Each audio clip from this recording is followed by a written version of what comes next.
अस्सलाम वालेकुम। आजकल सबसे ज़्यादा बड़ा इशू अगर पाकिस्तानियों से पूछें तो वो महंगाई का है, और ये सिर्फ आज का मसला नहीं है। पिछले कई सालों से मुसलसल हम इस चक्की में पिस रहे हैं जहाँ एक आम आदमी अपनी गुज़र बसर के लिए 2 वक्त की रोटी खाने के लिए तगोदो में है और उसको मुश्किलात पेश आ रही हैं। शाम को रात को बच्चों का पेट भर के सारे लोग सुला नहीं सकते आजकल, ये सूरत हाल है और बहुत ही तकलीफ है। ये कहना बहुत आसान है, लेकिन जो इस तकलीफ़ से गुज़र रहा हो वही बता सकता है कि उसके लिए कितनी मुश्किल है, जिसके सामने बच्चे पड़े हों और उसके लिए खाने की रोटी दस्तयाब ना हो। और जो पाकिस्तान के आजकल हालात हैं, शायद पॉपुलेशन का एक बड़ा हिस्सा जो है आइंदा कुछ अरसे तक या तो वो अपने बिल अदा करेगा, घर का किराया देगा, या बच्चों के लिए घर को राशन लेके आया करेगा, स्कूल की फ़ीसें देगा। ये सारे अखराजात वो इकट्ठे एकदम से नहीं कर पाएंगे। लोअर मिडिल क्लास जो सेगमेंट है, सबसे ज़्यादा बोझ उसके ऊपर है, जिसकी आमदन उतनी नहीं है जितने अखराजात में इजाफा हो गया। आजकल बिलों के ख़िलाफ़ एहतजाज हो रहा है, तो एहतजाज अगर महंगाई के हाथों ही देखूँ तो फिर तो आटे के ऊपर भी होना चाहिए। आटा 160-70 रुपये पे चला गया। चीनी के ऊपर भी होना चाहिए, तकरीबन उसी रेट के ऊपर चीनी भी दस्तयाब है। जो रुपया है डॉलर के मुकाबले में वो 300 के इर्द गिर्द घूम रहा है, जो बुनियाद है इन सारी ख़राबियों की, क्योंकि करेंसी के अंदर जान कोई नहीं है। आपकी फ़ॉरेन एक्सचेंज अर्निंग्स बड़ी नहीं है, पाकिस्तान से बरामदात में इजाफा नहीं हुआ, इन्वेस्टमेंट नहीं आई है पाकिस्तान में।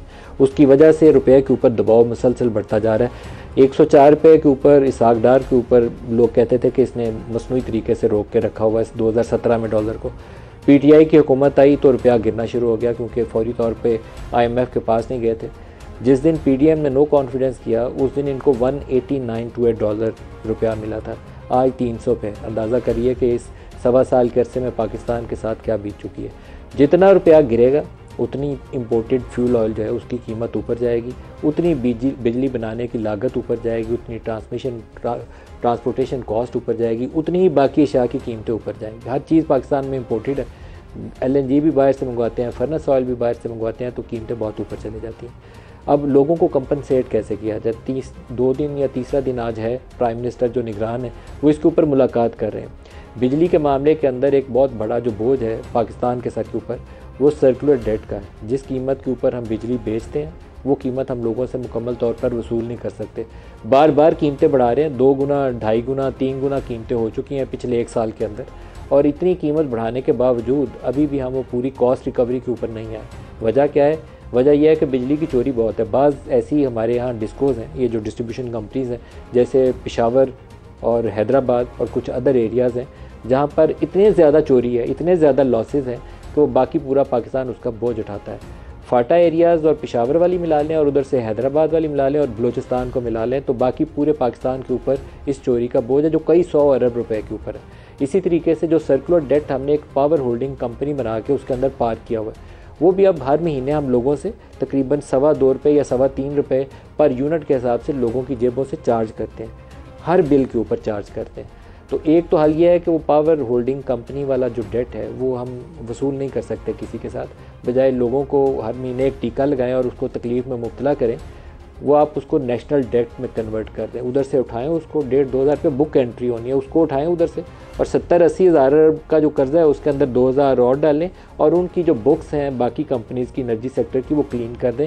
वहाँ से मसला तकरीबन ख़त्म ही कर दें। पावर होल्डिंग कंपनी का जितने 100 अरब का भी कर्जा है उसको उठा के नेशनल डेट में डाल दें।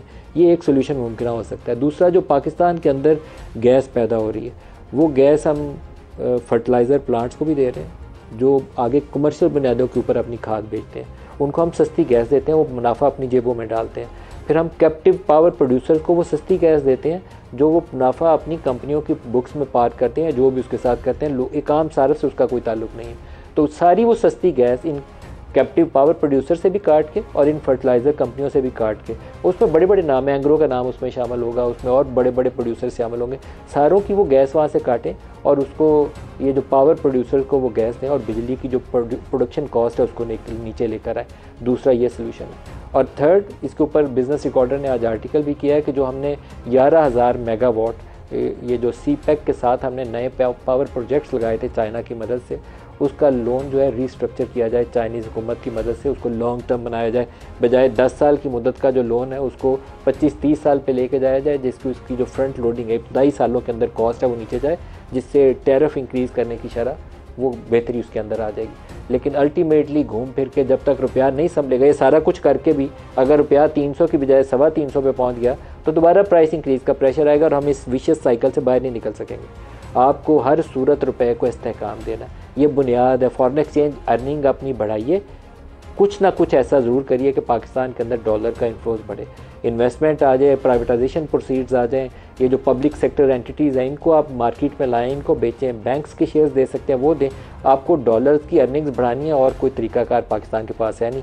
एक्सपोर्ट्स हम 31 अरब डॉलर पे आज से 1 साल पहले पहुँचे थे, इस साल 30 जून को नीचे घट के दोबारा 27 अरब डॉलर पे आ गए।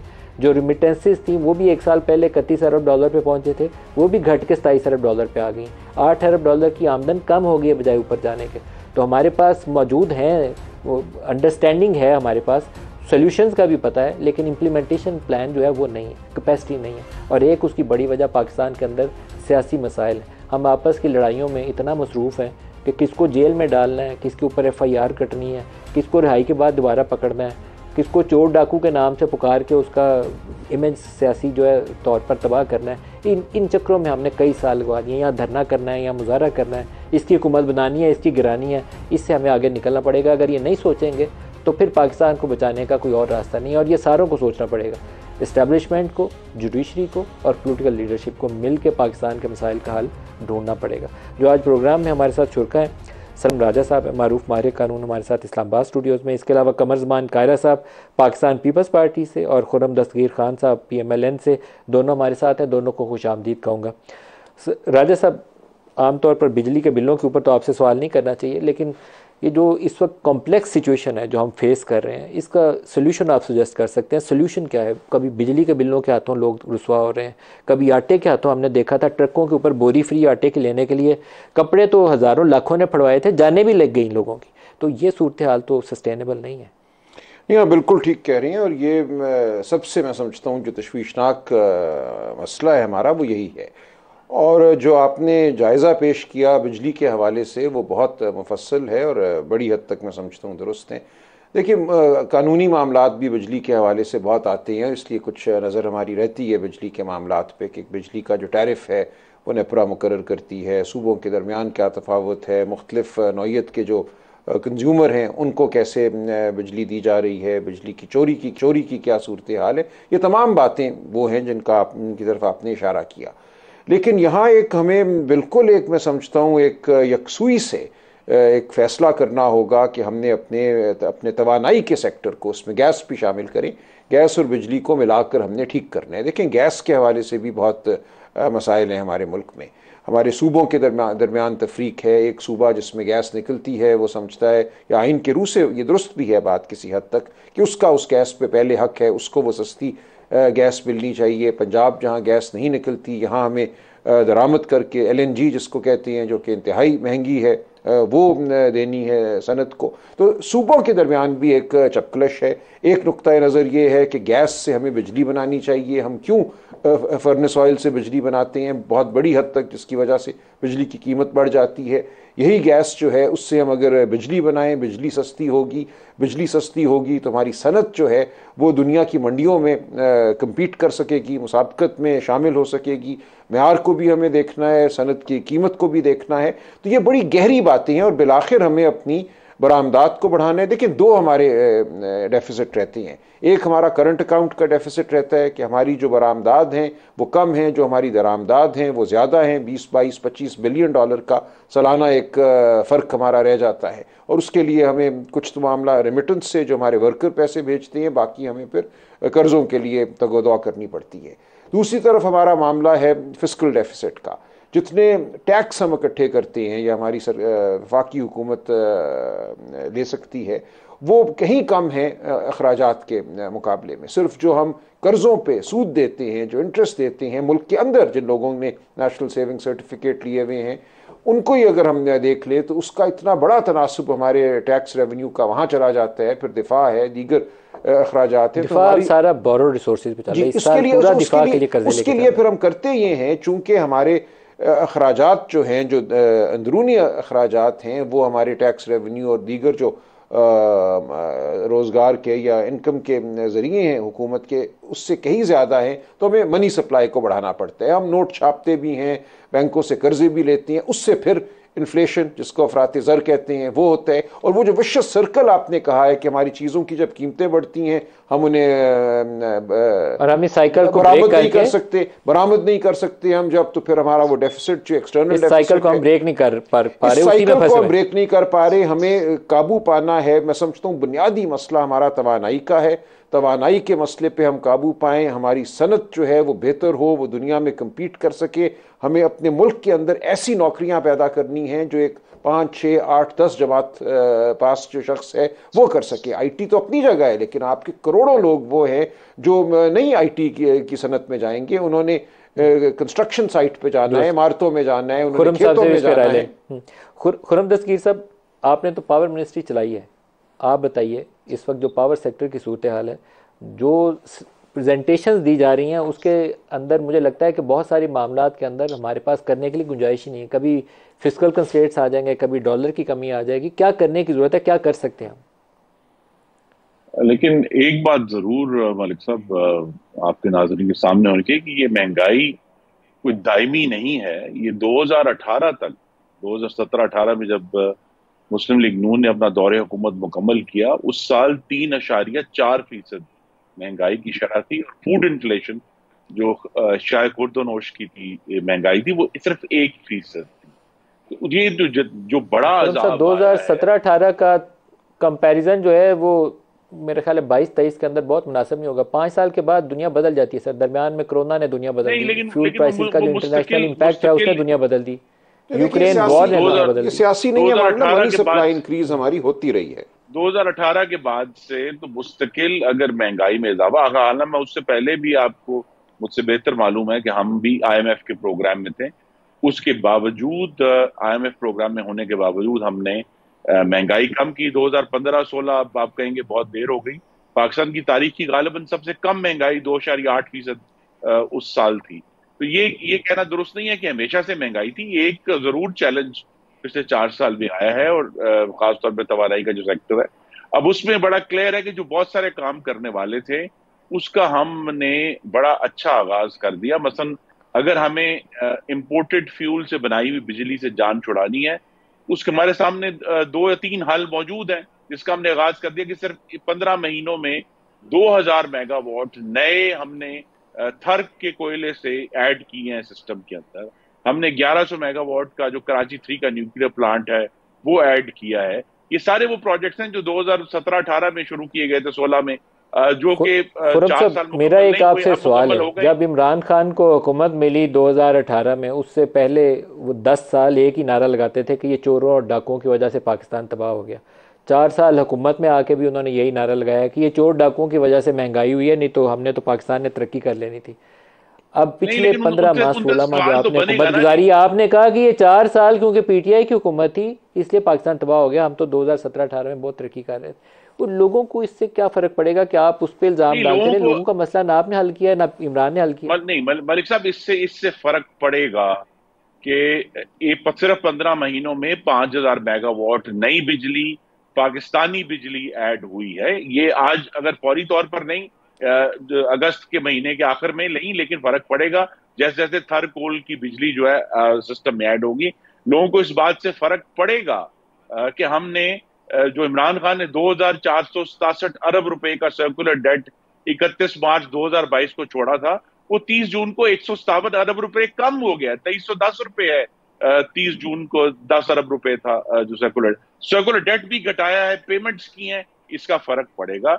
एक जरूर जो आईएमएफ के साथ डील में ताखीर हुई, और उसमें फिर उस ताखीर की वजह भी ये थी कि कोशिश की जा रही थी किसी भी तरह इस किस्म के जो पॉलिसी स्टेप्स हैं उनको लेने से हम अपने आप को रोक लें, लेकिन वो नहीं हुआ। हम आगे बढ़े, लेकिन पहले भी खुरम साहब, मैं 2013 वैसे में भी आपकी बातों से ज़्यादा कोई इतफाक नहीं है मेरा। मेरे ख्याल में जी मुकम्मल जी, तौर पर आप आप भी डिसएग्री कर नाकाम थे और सकते हैं, मुकम्मल तौर आप पर इमरान डिसएग्री खान कर भी सकते हैं। नाकाम था। 100% दोनों नहीं, हुकूमतें आप नाकाम थी, लोगों नहीं, को रिलीफ शिफा कोई नहीं दे सके। मैं आपसे मलिक साहब बहुत अदब से सख्त तरीन इख्तलाफ करूंगा, क्योंकि जो मेजर शिफ्ट है वो ये है कि हमने अब जब हुकूमत अपनी मुकम्मल की है, तो पाकिस्तान की अब 81% बिजली जो है वो डोमेस्टिक सोर्सेज पे हम छोड़ के गए। तो एक बड़ा डिसाइसिव फैसला कौन शिफ्ट किया है पाकिस्तान को इंपोर्टेड ईंधन से लोकल ईंधन की तरफ। मैं से ये कह रहा हूं अगस्त 2023 में उसका असर नजर नहीं आएगा, लेकिन आने वाले महीनों और सालों में उसका जो फायदा है पाकिस्तान के अवाम को पहुंचेगा। और सर आगे तब तक कोई जिंदा रहेगा तो देखेगा कि उसका फायदा कब किसको मिलता है। मैं दोबारा राजा साहब को भी इसमें शामिल कर लूं अगर आपकी इजाजत हो। एक फैसला कर लें या तो ये जो फैसला है कि पूरे मुल्क में बिजली की कीमत एक होगी, उसका तमाम बोझ बिल देने वाले सार्फिन पर पड़ता है, वो फैसला कर लेंगे जी हम पूरे मुल्क में बिजली की उसी सिर्फ एक फैसले से कुछ 450 अरब रुपए आपका बच जाएगा जो आप टैरिफ डिफरेंशियल सब्सिडी में देते हैं। ये फैसला कर लेंगे जी हमने इतनी मैसिव सब्सिडीज फाटा को, आजाद जम्मू कश्मीर को नहीं देनी, तो उससे भी पैसे बचेंगे। जो चैलेंज है वो ये है कि जो डिस्ट्रीब्यूशन कंपनीज हैं उनके अंदर जहां चोरी हो रही है मुल्क के शमाल में, मगरब में, जनूब में, उसको रोकने का एक जरूर इंतजामी चैलेंज है इस हुकूमत के सामने भी, जो हुकूमत ये सवाल करेंगे उनके सामने। आपकी इजाजत से ये राजा साहब से पहले पूछता हूँ, फिर आप भी इसका जवाब दीजिएगा। इस वक्त हमारे पास एक और बड़ा इशू सर ये है, जो NFC अवार्ड है वो सूबों को जो पैसे ट्रांसफर होते हैं, वफाक इस वक्त जितने टैक्स फेडरल लेवल के ऊपर उसके पास हिस्सा रहता है वो सारा इंटरेस्ट पेमेंट्स में चला जाता है, कंप्लीटली 100%, कुछ नहीं है उसके पास। डिफेंस भी हम कर्जे लेकर चलाते हैं। बिजली चोरी की कॉस्ट जो है हम कॉस्ट डिफरेंशियल करके पूरे मुल्क में ट्रांसफ़र करते हैं। क्यों नहीं हम फाटा वाली और पेशावर वाली कॉस्ट जो है वो जो KP गवर्नमेंट को हमारा हिस्सा जाता है NFC अवार्ड से उसमें से काटा जाए। जो हैदराबाद इलेक्ट्रिसिटी की कॉस्ट है वो हम, या कैस्ट की जो कॉस्ट है कराची इलेक्ट्रिक की, क्यों नहीं वो हम सिंध वाली हुकूमत से काटते। जो पंजाब में चोरी हो रही है वो पंजाब वाली से काटें। पूरे पाकिस्तान को हम क्यों पनिश कर रहे हैं? जहाँ ज़्यादा चोरी है वहाँ से काटें पैसे उन्हें। ये बिल्कुल आप ठीक कह रही हैं, हो सकते हैं। और एक ये भी तो आया ना एक मंसूबा सामने की, जो डिस्कोज हैं, डिस्ट्रीब्यूशन कंपनियां जो हैं, फेस्को हो, सूबों को ट्रांसफर कर, वो सूबों को दे दी जाएं ताकि जो उनके नुकसानात हैं वो सूबों की जो बैलेंस शीट है उसमें आए। लेकिन आप देखिए ये कर तो देंगे आप, इससे ये होगा कि वफाकी हुकूमत जो यहाँ से शिफ्ट हो जाएगी। लेकिन शिफ्ट होगा ना, ये और कोई फायदा नहीं होगा। असल में फिर ये होगा कि जब सूबे हैं वो इस नुकसान का जब बोझ उठाएंगे तो उन्हें कहीं से पैसा हासिल करना पड़ेगा। सिर्फ बुक एंट्री है, ये बुक एंट्री है, आपने यहाँ से नुकसान उठा के वहां डाल दिया। और सूबा फिर क्या करेगा? हैदराबाद में अगर 35% लॉसेज हैं, सखर में भी अगर 37% लॉस है, कोयटा में शायद 28% है, फाटा में उससे भी ज़्यादा है। अब इन सारे नुकसानात को पूरा करने के लिए उन्हें कहीं ना कहीं से फिर टैक्स हासिल करना पड़ेगा। टैक्स वो हासिल करेंगे या सूबे के पास प्रॉपर्टी टैक्स होता है या सूबा सर्विसेज पे टैक्स लगाते हैं। अब जब आप सर्विसेज पे टैक्स लगाने जाएंगे या प्रॉपर्टी पे टैक्स लगाने जाएंगे तो जो बिजनेस करने की लागत है, एक स्मॉल बिजनेस जिसको हम कहते हैं, छोटे पैमाने का जो कारोबारी है, उसकी कीमत में इजाफा हो जाएगा। जो दुकान वो किराए पे लेगा या जो वो एक नाई बाल काटता है, अब तो आपके लिए बड़ा मुश्किल होगा उससे टैक्स इकट्ठा करना सूबे की सतह पे। लेकिन ये फिर मंसूबा है कि तमाम किस्म की जो सर्विसेज हैं, क्योंकि हमारा आइन ये कहता है कि सर्विसेज पे जो सेल्स टैक्स है वो सूबे का इख्तियार है। तो जब आप इन चीज़ों पे टैक्स लगाएंगे तो आप ये देखेंगे माशरे में फिर एक तरह से महंगाई पैदा होगी। सर रियल एस्टेट और रिटेल ट्रेड के अलावा आपके पास इस वक्त कोई एरिया बचे नहीं है। अच्छा, अब आप रिटेल ट्रेड पे लगा दें टैक्स, ज़रूर लगाएं, लेकिन रिटेल ट्रेड पे टैक्स एक तो था वफाकी सतह पे, वो वफाक ने कोशिश की, बड़ा मामूली टैक्स जो है वो भी देने से लोग इनकारी थे कि 3000 रुपये आप दे दें दुकान पे। पीछे हट गए, क्योंकि पीछे हट के देखिए ये है दो तीन मामला।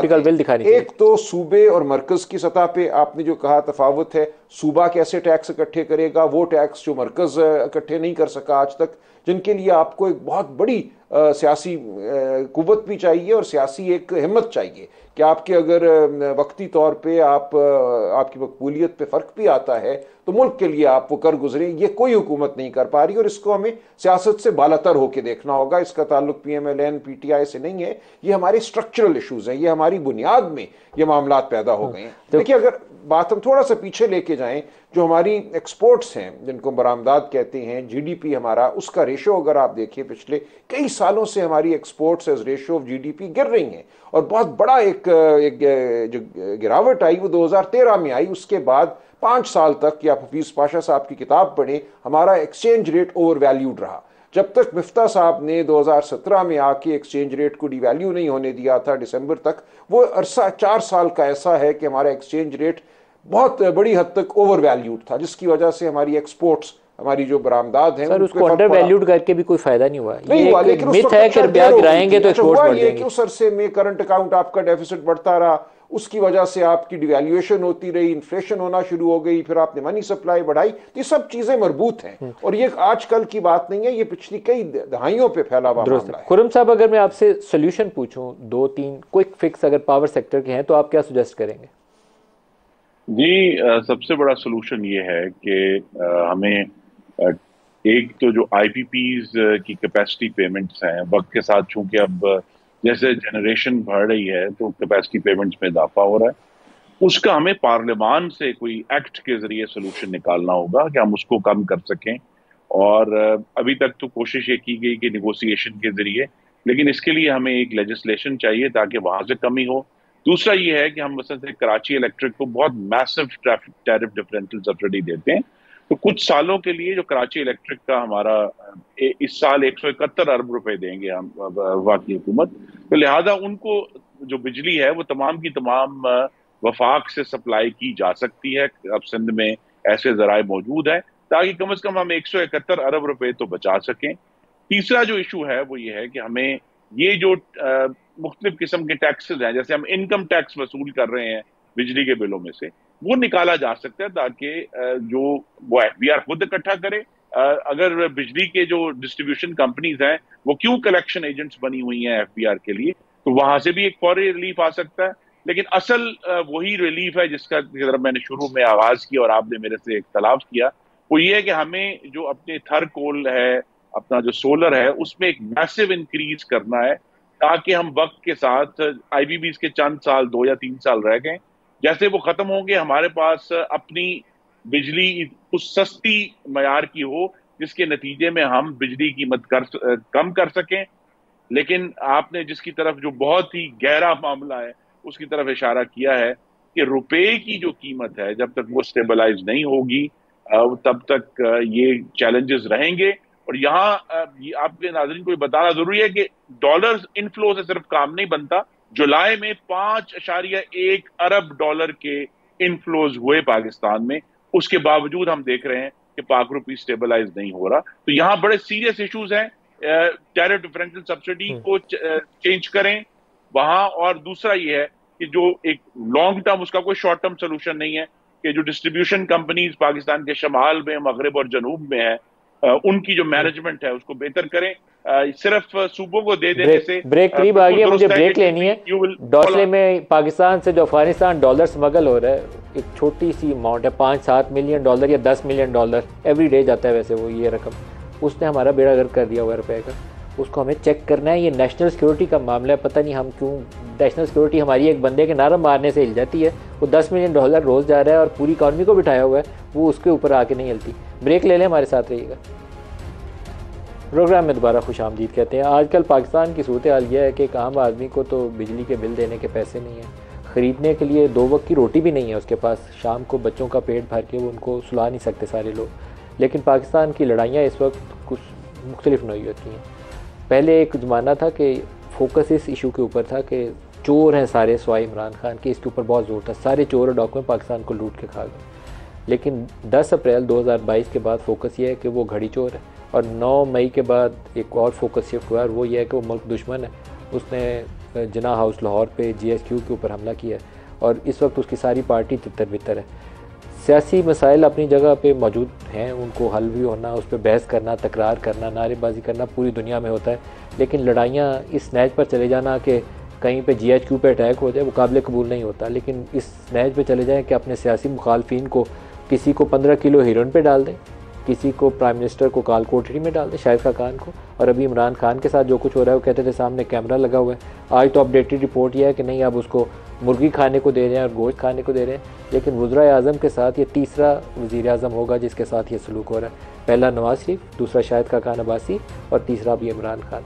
हम इस लड़ाई की खातिर अपने मुल्क को नीचे से नीचे गिराते जा रहे हैं और इसमें सियासतदान कसूरवार हैं, क्योंकि जब इनको हुकूमत मिलती है उस वक्त आंखें बंद करके दुनिया के सारे सियासत काम करी जाते हैं। जब बाहर निकलते हैं तो उस वक्त इन्हें असूल ज़वाबित याद आते हैं। राजा साहब, हम इस लड़ाइयों से कब बाहर निकलेंगे जो पाकिस्तान को नीचे बैठाने का सबब है? देखिए, हमें फैसला करना होगा कि इस मुल्क में हाकमियत किसके पास है। क्या हमने वाक़तन जमहूरियत के ज़रिए इस मुल्क को चलाना है, चलने देना है या नहीं चलने देना। ये नहीं हो सकता कि हर 6-8 साल के बाद एक महलाती साजिश हो, उसकी पुश्तपनाही की जाए और उसके बाद एक हुकूमत गिर जाए, उस हुकूमत से वाबस्ता लोगों के खिलाफ मुकदमे बने, पार्टियों को तितर बितर किया जाए, फिर एक नई किंग्स पार्टी बनाई जाए। ये हमारी तबाही का एक बहुत बड़ा, मैं समझता हूँ, एक वजह है हमारी तबाही की। हमने कभी भी इस मुल्क में निज़ाम को नहीं चलने दिया। निज़ाम तवातुर से चले, मुदाखलत के बगैर चले तो लोगों में एक बलूगत भी पैदा होती है, सियासतदानों में एक जज्बा पैदा होता है एक दूसरे के साथ काम करने का, पार्लिमान को तौकीर देने का। हमने ये होने ही नहीं दिया। हम अदालतों पे असरअंदाज होते हैं, जो हमारी ताकतें हैं, जिनको हम इस्टेब्लिशमेंट कहते हैं, उनके ज़रिए फ़ैसले लिए जाते हैं। और जब अदालतों से आपके फ़ैसले ले लेते हैं तो उस वक्त वक्ती तौर पे तो आपने हटा दिया एक शख्स को मंजर से, लेकिन आप पूरे अदालती निज़ाम को मजरूह कर देते हैं। उस अदालती निज़ाम की जो रूह है, मैं समझता हूँ, वो घायल हो जाती है और फिर हर मुकदमे में एतबार जो है वो खो बैठती है अदालत। इसलिए हम पूरे अपने निज़ाम को जब जिस तरह मजरूह करते हैं, उस पर हमला करते हैं, और ये हमला इस वक्त हो रहा है, हमारी आंखों के सामने हो रहा है। हम अपने मुल्क में जो हमारे उसूल हैं, शख्सी आज़ादियों के हवाले से हों, law and order, due process के हवाले से हों, जिस तरह घरों में घुस के लोगों को उठाया जा रहा है, मारपीट हो रही है, ज़बरदस्ती एफिडेविट लिखवाई जा रही है, ये बातें ऐसी हैं कि खामोश नहीं रहा जा सकता। आपको ये लगता नहीं है कि ये इफ्तिखार चौधरी के ज़माने से, साकिब निसार के ज़माने से मुसलसल एक ही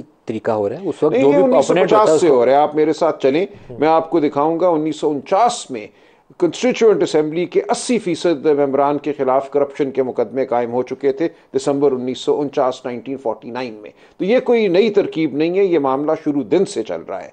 कभी एक को काबू किया, उस पर मुकदमा बना, उसको माजूल कर दिया, वो प्रोडा हो, वो एब्डो हो, ये चीज़ चलती चली जा रही है एक तसलसल के साथ। कायरा साहब हमारे साथ शामिल हो रहे हैं, उनको भी शामिल कर लें। कायरा साहब, आप अभी अभी तो हुकूमत का हिस्सा थे, अब आप कहते हैं कि इलेक्शन वक्त पे करा दें, बिजली की कीमतें क्यों बढ़ा दी हैं इन्होंने? मुझे आप लोगों के एहतजाज भी समझ नहीं आते। आप तो अभी अभी हुकूमत से गए 4 दिन पहले, अब आप कहते हैं कि सारा कुछ कोई और करके देगा आपको। नदीम साहब, वेरी सॉरी, कुछ डिस्टॉर्शन है। मैं आपके सवाल को पूरी तरह अगर रिपीट कर दें प्लीज। तो सर, मेरा सवाल यह है कायरा साहब कि अभी चंद रोज़ पहले तक आप लोगों की हुकूमत थी, आप हुकूमत में थे, आप और नून लीग वाले मिल के एक हुकूमत चला रहे थे। अब आप मुतालबा कर रहे हैं कि इलेक्शंस वक्त पर हो जाएं, हालांकि बुनियाद आप रख के गए, आखिर में जाते जाते आपने सेंसस को नोटिफाई किया और ताख़ीर की बुनियाद रखी। बिजली की कीमतें आप लोग दुगनी करके गए हैं, अब आप कहते हैं बिजली की कीमत क्यों बढ़ गई? तो आप थोड़ा सा बता दें कि आप क्या चाहते हैं, क्या है अभी करना पाकिस्तान के साथ? देखिए नदीम साहब, पहली गुजारिश ये है कि जो हम पे एक मुसलसल ये है ना कि पीपल्स पार्टी ने पहले इलेक्शन डिले करने के लिए किया और फिर ये किया, सेंसस को नोटिफाई करने की हद तक बिल्कुल पीपल्स पार्टी ने किया और हम साथ थे। लेकिन जब आपका कौमी इत्तेफाक राय पहले नहीं था, इस पे इत्तेफाक राय हो गया और एक आईनी जिम्मेदारी पूरी हो गई। हमारे दौर में एक सेंसस शुरू हुआ, अगर हम उसको फाइनल ना करते तो अगली सीसीआई में वो शायद फाइनल ना हो पाता और एक बहुत बड़ी कौमी एक्सरसाइज जाया होती अरबों रुपए लगने के बाद। अगर उस पर हो गया था तो वो जुर्म नहीं था, उसके अंदर कोई इस तरह का फैसला नहीं था कि इसकी बुनियाद पे नई हल्का बंदियां होकर सेंसस के बाद होगा। बिल्कुल हमें इस बात का बिल्कुल वहां ना डिबेट थी ना डिस्कशन थी, और इलेक्शन कमीशन पुरानी हल्का बंदियों पे पहले से काम शुरू कर चुका था, उस पर कोई एतराज नहीं था। अब हमारी कोशिश और ख्वाहिश, और मैं तो आज भी समझता हूँ कि इलेक्शन कमीशन को अर्लीस्ट पॉसिबल, बेसिकली तो इशू है कि अर्लीस्ट पॉसिबल टाइम में इलेक्शन हो, ये होना चाहिए 90 दिन से के अंदर अंदर अगर पॉसिबल है तो हो। अगर 90 दिन में हमारी जमात का भी ये मुतालबा है, और मुतालबा एक सियासी तौर पे दुरुस्त मुतालबा है, गलत मुतालबा नहीं है। लेकिन ये कहना कि पीपल्स पार्टी ने पहले इसके डिले के लिए कोशिश की, पीपल्स पार्टी को इलेक्शन डिले या किसी जमात को इलेक्शन डिले तो सूट ही नहीं करता था। इसलिए अगर आप इसको प्योरली एक सियासी रंग में देखें तो फिर हमें तो ज्यादा सूट करता था कि इस वक्त खान साहब पे केसेस बने हुए थे, वो मुश्किलात का शिकार थे, 4 महीने डाउन द लाइन के केसेस अगर किसी और तरफ चले जाते हैं तो जो बज़ाहिर तासर दिया जा रहा है, ये मेरा व्यू नहीं है, मैं बज़ाहिर तासर की बात कर रहा हूँ, उस पे तो फिर सूरत हाल बदल सकती है। तो हमें सूटेबिलिटी के हवाले से खुर्रम साहब से भी मैं ये सवाल पूछना चाहूँगा। खुर्रम साहब, आपकी जमात से भी लोगों ने कहा कि इंतखाबात 90 रोज़ में होने चाहिए, जबकि CCI की अप्रूवल के बाद, सेंसस के नताइज गज़ट नोटिफिकेशन होने के बाद इलेक्शन कमीशन की ये ड्यूटी है, फ़र्ज़ है उसका कि वो नई हल्का बंदियाँ करे, और आप सब लोगों को पता था इसका, कोई इसमें भाम नहीं था, कोई कन्फ्यूजन का शिकार नहीं था, आप लोग इसकी बुनियाद रख के गए थे। अब आप मुतालबा कर रहे हैं। भी आपसे है, खुर्रम साहब, वो भी साथ ले लें। खुर्रम साहब, ये सारा मीडिया ये सवाल उठा रहा था कि क्या हल्का बंदियों के बाद, मर्दमशुमारी के बाद हल्का बंदियां जरूरी है भी कि नहीं। खुर्रम साहब आप इसका जवाब देंगे सर?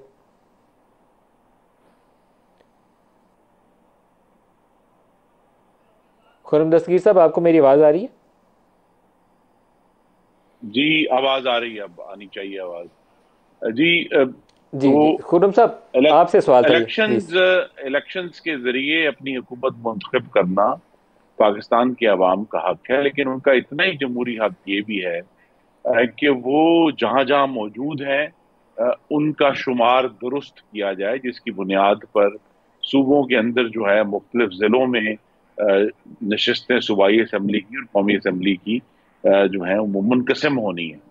तो लिहाजा यहाँ दो जमहूरी हकूक का मामला है, एक जगह 90 दिन का और एक जगह दुरुस्त तौर पे शुमार होने का और दुरुस्त तौर पे नशिस्तों की, जिसकी बुनियाद पर आगे हुकूमतें बननी है। तो लिहाजा अगर इलेक्शन कमीशन एक ये भी एक इस पर डिबेट हो सकती है कि माकूल वक्त क्या है, लेकिन हल्का बंदियां और पाकिस्तानियों का दुरुस्त शुमार और उसकी बुनियाद पर नशिस्तें भी वैसा ही जमहूरी हक है जैसे उस हक के जरिए उन्होंने अपनी हुकूमतें मुंतखब करनी है। तो हमें तो यही तवक्को है, मैं जाती तौर पर बहुत दफा कह चुका हूँ कि 90 दिन में ही ये एक्सरसाइज होनी चाहिए। सर 90 में कैसे हो सकती हैं सर? आप खुद तो मंजूरी दे के गए, अब 120 दिन तो आप उनको देंगे ना वो डिलिमिटेशन के लिए, उसके बाद इंतखाबी अमल शुरू होगा। और आप सियासी जमातें जो हुकूमत में थी पीडीएम में, आप सारे जिम्मेदार हैं, आपने अप्रूव किया है सारा कुछ। जी तो मैं ब्रेक पे वापसी आपसे जवाब लेता हूं। वो भी मैं फिर दोहरा देता हूं कि पाकिस्तानियों का दुरुस्त तौर पर गिना जाना शहरों में, हलकों में, सूबाई हलकों में, कौमी असम्बली के हलकों में भी उतना ही बुनियादी हक है जितना वो हक जिसके जरिए उन्होंने अपनी हुकूमतें मुंतखब करनी है, क्योंकि हुकूमतें उस बुनियाद। ब्रेक ले लें जी, ब्रेक ले लें, हमारे साथ रहे। Welcome back. राजा साहब, जो इंतखाबात हैं वो नवंबर में होंगे या फरवरी में होंगे? देखिए फरवरी तक तो बहरहाल होने चाहिए, वरना मार्च में सेनेट की एक तिहाई नशस्तें जो हैं वो खाली हो जाएंगी और आप सेनेट का इंतखाब नहीं कर सकेंगे। तो उस वक्त सूरत ये होगी, अगर इंतखाब नहीं होते, कि मुल्क में नेशनल असम्बली नहीं होगी, 4 सूबाई असम्बलियाँ नहीं होंगी और सेनेट गैर फाल हो जाएगी, तो आइनी निज़ाम ख़त्म हो जाएगा। देखिए अभी खुर्रम साहब ने जो बात की कि हमने आइन के मुताबिक तौसीक की, सेंसस की तौसीक मई में हो सकती थी, मई में मुकम्मल था। जानबूझकर 5 अगस्त तक ताख़ीर की गई, ये जानते हुए कि 5 अगस्त की जो तौसीक है उसके बाद इलेक्शन कमीशन को यह मौका मिलेगा कहने का कि हमने हल्का बंदी करनी है। हालांकि मेरी नज़र में कोई ज़रूरत नहीं हल्का बंदी की, क्योंकि सूबों और इस्लामाबाद के दरमियान जो तकसीम है नशस्तों की उसमें कोई तब्दीली नहीं आई, एक हैरत अंगेज नहीं तब्दीली आई भी नहीं, हैरत अंगेज सेंसस है, इसकी वजह से कोई तब्दीली नहीं आई। जब तब्दीली नहीं आई तो आइन का आर्टिकल 51(5) ये कहता है कि सिर्फ तब्दीली की सूरत में आपको नशस्तों में रद्दोबदल करना है। अब चूंकि तब्दीली नहीं आई तो अब हल्का बंदियों में जो तब्दीली है वो एक दूसरे दर्जे का एक मामला है।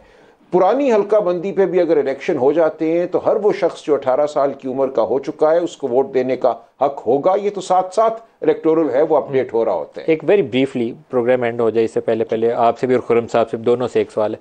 तोशाखाना केस कल सुबह आई थिंक सुनाया जाएगा, इमरान खान पे 8-9 और मुकदमा भी, क्या देखते हैं आप, खलासी होगी कि काम आगे चलेगा? देखिए तोशाखाना में तो बात बिल्कुल वाजे है कि जिस तरह से फैसला हुआ, जिस तरह से ये ट्रायल की गई, उसमें बहुत सुकुम है। तो ये तो हमें पूरी उम्मीद है, मैं बतौर वकील इसमें शामिल हूँ मुकदमे में, कि कल सज़ा मुअत्तल हो जाएगी। ना हुई तो फिर सुप्रीम कोर्ट है सामने। लेकिन दीगर मुकदमात में ख़ास तौर से जो कोर कमांडर हाउस का मामला है 9 मई का, उसमें अब ये बात सामने आई है कि इजाज़त ले ली गई है गिरफ्तारी की। लिहाजा नज़र ये आता है कि मंसूबा ये है कि कल अगर रिहाई का हुक्म होता है तोशाखाना मुकदमे में, तो किसी दूसरे मुकदमे में, बिलखुसूस 9 मई के मुकदमे में गिरफ्तार कर लिया जाए। खुर्रम साहब, इसी सवाल का आपसे भी जवाब चाहता हूँ। नवाज शरीफ साहब अगर वापस आते हैं तो उनके ऊपर भी कोई बहुत तगड़ा केस नहीं था, बल्कि बहुत ही फ्लिमजी ग्राउंड के ऊपर बनाया गया केस है जिसके ऊपर उनको दोबारा जेल में जाना है। तो आप समझते हैं कि तरीकाकार सही है? नहीं, हमें तो ये नजर आया है कि नवाज शरीफ को जेल भेजने की जल्दी थी, इमरान खान को जेल से निकालने की जल्दी है। और आपने प्रोग्राम के आगाज में ये बात की, राजा साहब ने भी कहा कि ये 1949 से मामला चल रहा है कि सियासतदानों के ऊपर केस होते हैं, लेकिन 1949 से लेकर 2023 9 मई तक किसी सियासतदान ने रियासत के ऊपर हमला नहीं किया जिस तरह इमरान खान और उनकी पार्टी ने 9 मई को किया। तो लिहाजा ये एक नई सिचुएशन है जिसमें एक सियासी जमात जो है उसने उस किस्म के अमल किए जो इससे पहले पाकिस्तान की तारीख में सिर्फ दहशतगर्दों ने किए थे कि रेडियो पाकिस्तान को आग लगा दो, मोटरवे टोल प्लाजा को आग लगा दो, मेट्रो बस को आग लगा दो, स्कूल को आग लगा दो, जिना हाउस को आग लगा दो।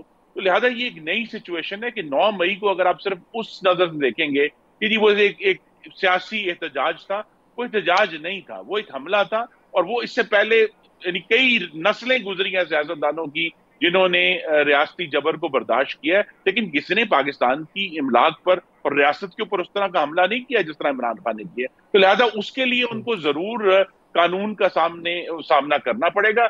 उसके अलावा अदालतों से तो हम ये देख रहे हैं कि अदालत जो है वो मौजूदा जो सिचुएशन है वो वही थी जिसने नवाज शरीफ को जेल भेजने में जल्दी की थी। अब इमरान